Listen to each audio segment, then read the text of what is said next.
Hello my dear students, welcome back to my channel. Today in this video we are going to learn a class 10 English poem, The Temple and the Body, Vachana's Question and Answers. This poem is written by Basavanna and the explanation of this poem is already uploaded in my channel, and I'll be sharing the link of the same in the description box for your reference so that you can go click and refer the explanation of this poem. So today we'll discuss the question and answers of this poem. So let us start. But before that, students, if you are viewing my video for the first time, to subscribe my channel and hit the bell icon so that you get the notification of all the upcoming videos. To watch the video till end, and if you like it, hit the like button and share among your friends. So moving on to the question answers now. We have second main comprehension questions in your textbook. Answer briefly the following questions. Under that first question, the lines the rich will make temples of Shiva implies that A. They want to please the Lord. B. They can afford to build temples. C. They believe that this is how they can serve God. And D. They believe that the temple is the only place to feel the presence of God. So, answer according to the poem is C. They believe that this is how they can serve God. The students have already learned the poem, we have seen the explanation, so we can easily find out the answer here. Okay, so moving on to the next question. Which of the following statements are true? Again, we have four options. We have to pick out the true statement from this. So, A, the speaker is against building any structures for worshipping God. B, it's not possible for the speaker to build a temple. Or C, it's only an excuse given by the speaker for not being able to build a temple. Or D, the speaker believes that God is present within ourselves and not in any temple. So the answer here is D. The speaker believes that God is present within ourselves and not in any temple. Okay. So moving on to next question. What are the feelings of the speaker suggested in the question, what shall I, a poor man, do? A. Is it showing helplessness? B. Doubt. C. Humility. D. Anger. E. Pride. Or F. Anguish. So we see here that the speaker is suggesting his helplessness. Okay, here we can understand from this line, what shall I, a poor man, do, is showing the helplessness of the person, of the speaker. So let's move on to the next question. The word listen in the last stanza is an order, an appeal, a request, or an advice. So it can be an appeal because the poet here is appealing to listen to everyone. He requests here. So we can opt for option B, an appeal. So next question. The expression things standing suggests any man-made temple, anybody who is standing, anything which is static, or the human body. So again, according to the poem we have seen, we come to know that the answer is A, any man-made temple. Okay, so what are the things standing here according to the poem? If you see, any man-made temple which is there on the earth is a standing thing. So that is what referred here. So let's move on to the next question now. There are two examples of paradox in the last two lines. So, what's paradox? A paradox is a statement containing opposite ideas. Okay. So, first question under that, what opposite ideas are suggested in things standing shall fall? So, we are having some opposite idea in this line, in this phrase, things standing shall fall. So, what does it suggest? So, things standing shall fall refers to man made temples. They cannot stand forever and will fall and get destroyed one day. Okay, we've already read the poem, we have heard the explanation, we have seen the explanation of the poem, and we come to know that The man made temples which are here may get destroyed one day, but the inner feeling or the worship from the heart which comes out will never die. That is what is referring here. Things standing shall fall, but if you worship from your heart, it will remain forever. So here the opposite ideas are stand and fall. Okay, so here it is a paradox, and these are the last two lines which gives us this opposite ideas. Moving on to the next sub question. What opposite ideas are suggested in the moving shall ever stay? So again, what are these opposite ideas suggesting in this phrase? The moving shall ever stay. So answer is the moving, that is the human heart, which is a moving temple, cannot be destroyed by nature's fury, unlike a temple that can be damaged easily by nature. Okay, so here again we see that the moving shall. Here the moving is nothing but the human heart from which you worship God from your heart. So it is a moving temple. Okay, your heart, when you move, it moves, your body moves, your heart moves, and it is a moving temple. And it cannot be destroyed by nature's fury, unlike a temple. So here is giving an example that a temple which is built by man, a man-made temple, it can be damaged or destroyed by nature's disaster. It can be flood, it can be storm, it can be any other disaster or fury from the nature side, and it can easily destroy the nature.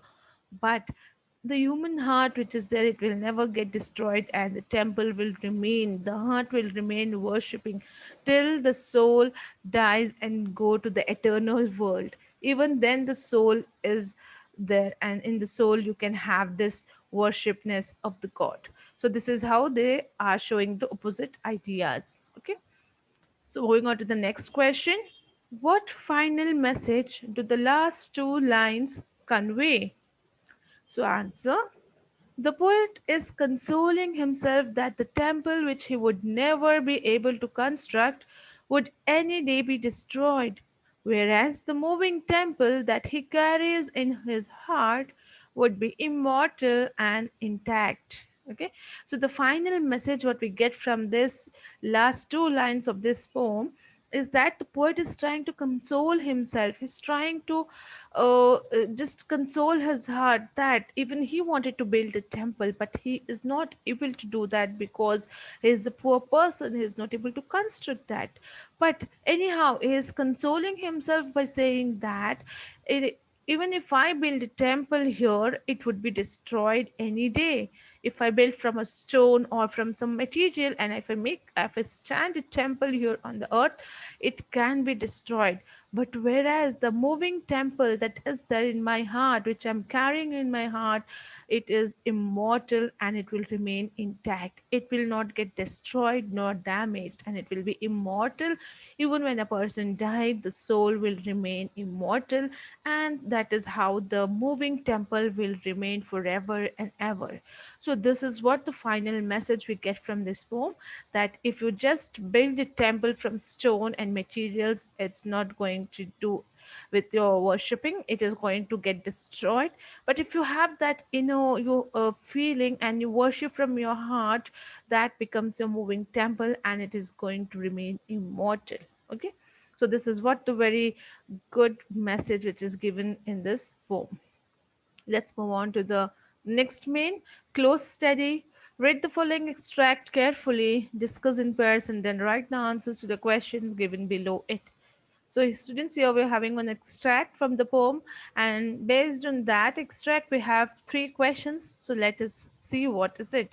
First one: how is the human body compared to a temple?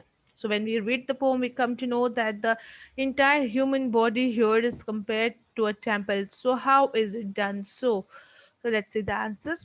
The legs are compared with the pillars, the body to the shrine, and the head to a cupola of gold. Okay, so here the legs of a human body are compared to the pillars of a temple. The body is compared to the shrine, the statue which is there inside the temple, and the head to a cupola of gold. And the head is the you can say the the headgear which the goddess or god or goddesses have on their head in the temples. If you go, you see that for decoration they have on the head, they wear a good cupola, so that is your head. So like this, the whole human body is being compared to different parts of a temple. Next question: what is the figure of speech used here? So the figure of speech used here is personification. Okay, what is personification? Because here all the human qualities are given to a temple. Temple is a materialistic thing, it's a non-living thing, but here you are giving a human quality. You're comparing it that there are legs. It is compared with the pillars and this body and the shrine and the head of cupola of gold. So you see that it is personified, that a human quality or the human parts have been compared with the inanimate object. So thus we can write it as personification. Okay. Moving on to the next question. Why is the speaker comparing the human body to a temple? Okay, why is it comparing like this? So answer is, the speaker wanted to construct a temple like the rich people do and thereby please God. But he is very poor and cannot do so. Hence, he decides to treat his own body as a temple with the God secure in his heart. He also realizes that the temple built of brick and stone can be damaged by nature one day, whereas the moving temple in his heart can never be. Okay, so here very beautifully again the speaker is comparing the human body to a temple, and speaker wanted to construct a temple like all the other rich people do, and he also wanted to please God, but he is so poor that he cannot do so. He cannot afford to build a temple. So he decides that I'll treat my own body as a temple and he'll secure God in his heart. And he also realizes that the temple, if it is built of brick and stone, it can be damaged by nature one day. Any of the disasters can happen, any of the flood, storm, or any fury from the nature side can damage it. But whereas the moving temple which is in my heart can never be damaged because the soul will remain eternal. So, this is how very beautifully the speaker has compared the human body to a temple. Okay. Next, the last question of this poem, paragraph writing. You have a long answer here. You have to note it down into important points and then develop into a paragraph. We have directly have written into a paragraph. You can make it into small points. Okay. So the question is, what ideas of spirituality emerge from the study of this well-known Vachana? Like what message is being received by the readers from this well-known vachana? What ideas of spirituality, of the uh, of the belief what you have on God do you get from this poem vachana? Okay, so answer is, only the rich can afford to build the temples, but one can really show devotion to God by merely dedicating his body and mind to serve God by making himself into a living temple. A temple built of stone will fall one day, but a living temple can exist forever. Okay, so this is the idea which we get of the spirituality, of the belief, of the belief of the God, that only the rich can afford to build the temples here on earth. But if you want to really show your devotion towards God, it's not just that if you build a temple you can show your devotion. No, what you can do is you can dedicate your body and mind to serve God by making yourself as a living temple. And this temple will remain forever. Rather than if you build a stone temple, it is going to fall one day.